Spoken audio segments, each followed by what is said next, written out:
Hello guys, we are back with our next lecture. In this lecture, let us go through HTML. So from this lecture to the end of this chapter, we'll be discussing completely about HTML guys. Okay, so we'll be selecting some few specific tags like image, forms, table, like big tags, like which are really interesting, and those tags you can expect some kind of questions, like he'll be giving you the output to draw he will be drawing a table and he will be asking you to write the code for the table in HTML. That will be quite simple, right? So that is the reason why this chapter is really simple and easy. Okay, so first of all, what is HTML and why we use it is your question. Okay, so whenever you open a web page, okay, so you are opening a web page. So the web page consists of multiple components, right? So basically these components are designed or written in HTML. So basically HTML, I'll be writing here guys, HTML is used for structure guys. It is not used for coloring and appearance. It is just for structure. Okay. And HTML is for structure, whereas CSS, HTML is hypertext markup language, cascaded style sheets or cascading style sheets. Okay. So CSS is for styling. So here you will be applying colors. You'll make something into center. You'll be making something oval, something square, something triangle, something attractive. So here you will be doing those things in CSS. Whereas in Bootstrap, it is not in our syllabus, but you can do in Bootstrap. We are having guys, in Bootstrap you will be checking the responsivity of a website. So if I open the website on my PC, it is fine, it's appearing good because I designed my website on the PC. But what if I open in the mobile? It should not compress these things. It should show one below the other. So like this, these kind of things you will be operating in Bootstrap. Whereas JavaScript, which we will be discussing guys, JavaScript is used for live interaction movements. So once you open a website, some component is coming from left, one component is coming from right. If you click on something, it is scrolling down, it is going up. So these are the operations which are done using JavaScript or any kind of counting operations and those kind of some kind of functional algorithms like programming algorithms. So those things will be done in JavaScript. Okay. So I gave you introduction for all four because these four are the front end programming languages guys. Okay. Okay. So now let us continue with the structural aspects of HTML. So basically let us now go through the theory. So HTML, hypertext markup language. It stands for hypertext markup language. It is used to design a web page using markup language. Okay. HTML is combination of hypertext markup language. Okay. I think that same point has been repeated again. Okay. Hypertext defines the link between the web pages. Markup language is used to define the text document within tags. So basically I told you structures, right? So small structures we'll be using. So those structures are defined in terms of tags. Okay, so each tag will be in this format. So let us assume the tag name is X, so it will start in this way, and here you will be writing your required data, and at the end it will end in this way. So this is the specific format for tags guys. Okay, so basically hypertext defines the web page. So basically what are the components and everything inside the web page, whereas markup language defines the text, like how you are writing the code and everything. Okay, and one more thing, hypertext markup language HTML is not a programming language guys. Please remember that. It is a script. You can say it is a front-end developing language, or you can say structural language, or you can even say in some students will be saying that it is a structural programming language. But it's not a programming language. That's what I want to say.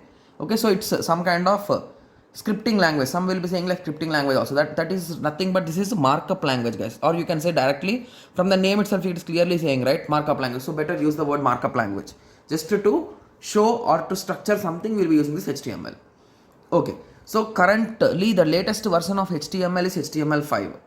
This is the fifth current version of the HTML. It improves the markup availability by introducing APIs and DOMs.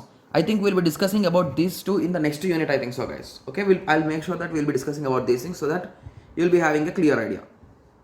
Okay, so basically most of us used HTML only guys. I also didn't use HTML5 that much. I used only basic HTML, so I am good at that only. But only the changes will be, you will be having some more new components in HTML5. That's the only thing. Okay, so now let us go through few features Okay, so the first common feature will be for multimedia. You can add videos and audios directly into your web page, and you can add graphical images, guys. So I hope everyone knows about vector graphic images, right? So those are the images, even you zoom in how much, their clarity will not be lost, guys. So those kind of images are called as vector graphic images. So those can also be shown on your web page, and the different headers, footers, article sections, figures are added. Even figure description, there are multiple things which are added newly in HTML5, guys. Okay, and these are some more features, like I don't know about these are really there or not, but we found these are the features which are written in multiple places, guys, like drag and drop. The user can drag and drop objects and drag it, further dropping it in the new location is also possible. Geolocation services, so it helps to locate the geographical location of the client. So if you want these kind of things, you can directly use the frame, guys. So in normal HTML also we are having a component, or you can say we are having a tag called frame. So inside frame you will be writing the URL, or you can directly get it from the Google Maps. In that you can just select frame code. So you'll be getting the code for the frame, you can just paste it and you'll be getting on your website. Okay, so that could be a small example, guys. So web storage facilities, which provide web application methods to store data on the website. Okay, even that is also added, it seems. I don't know about that much about HTML5, guys. That's the reason why I'm just giving you an example.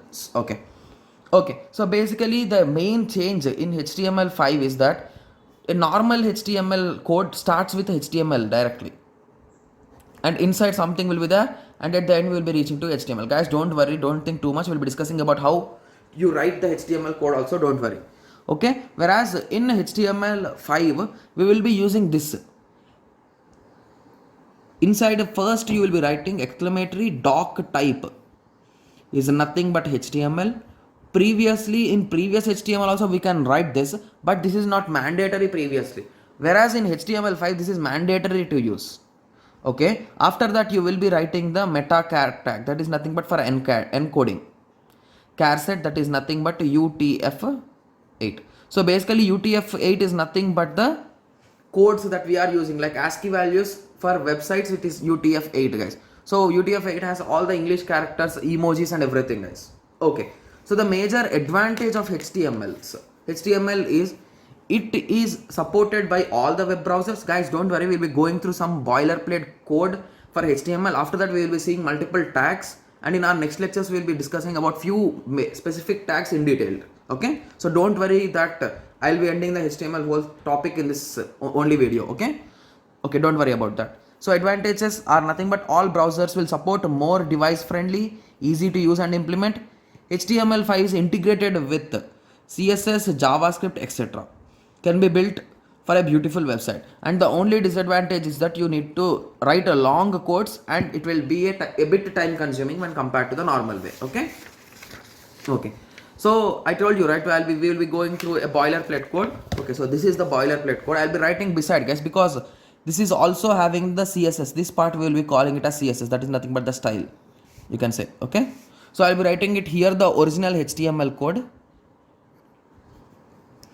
Okay, so initially you will be specifying the doc type. Make sure that you are writing doc type completely in capital. After that, it is a document for HTML. So now you will be starting the HTML. So every tag in HTML, almost every, guys, I'm not saying every tag, there are few exception tags. Almost every tag has starting and ending, guys. So if you start HTML here, you will be ending somewhere with, in between you can write anything, and you will be ending somewhere like that. Okay, so whereas in programming you use flower brackets, right, for starting and ending, here you will be using this angular brackets, and at wherever you find this slash, at that point the angular bracket will end. So in between these two, whatever, that whole thing will come under HTML. Okay, so HTML, inside HTML we are having two main parts, guys. That is nothing but head. Okay, inside head you can have anything. Okay, head will be closed, and again you will be having body, guys. So inside body also you can have anything. Okay, but you should remember, and at the end you will be closing the HTML. So this is the boilerplate code, guys. It is popularly called as boilerplate code for HTML. Okay, so now first let us go through what will be inside head and what will be inside body and where they are displayed originally. Okay, so assume this is your Chrome browser. So this is the browser and here you are having tabs, multiple tabs, right? We can open multiple tabs in Chrome, right? Okay, so we are having multiple tabs here, so you are on this tab. So basically what is inside head? So inside head you are having only limited components guys, like title. Let us give, you gave HTML5, will be just copying this only, HTML5 you give, so you will be closed the title. Okay, so this whatever which is inside the head will be coming at the tab guys. On tab you will be having names, right? So even for YouTube you check, the video title will be here, or youtube.com will be here, right? That is nothing but here you will be having the title, or this whole part is nothing but the head part, whereas the body part is nothing but the rest of the page. The complete page comes under body part. So from here only we can say where you will be writing your all code, you will be writing in your body. In head you will be writing just the title, that's it. Most probably the only thing that you will be writing in head is title.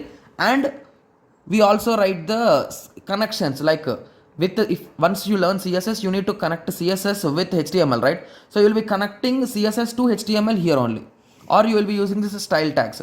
So style, here you are giving the CSS properties, like what should be the font size, like that. Okay, so don't get confused with CSS guys. So this is the boilerplate code. So here you will be, sorry, this should be body, right? Sorry for that, body. Okay, so in between body you will be writing your other tags which should represent your structure of your website. Okay, so I hope everyone got a small idea on the boilerplate code for HTML. So if you are writing for HTML, normal HTML other than HTML5, this step is optional guys. This first step is optional. Okay, so I hope everyone got a clear idea on this. So in the next lecture we will be going through some common HTML tags which we will be using. Okay, and after that we will be checking what are the tags which are removed from HTML in HTML5. Like there are few tags which are removed from these things only, which are removed in HTML5. So we'll be discussing about that, and in the next lecture itself we will be going through some components or some tags of HTML5. So let us meet in the next tutorial. Thank you. Thanks for watching.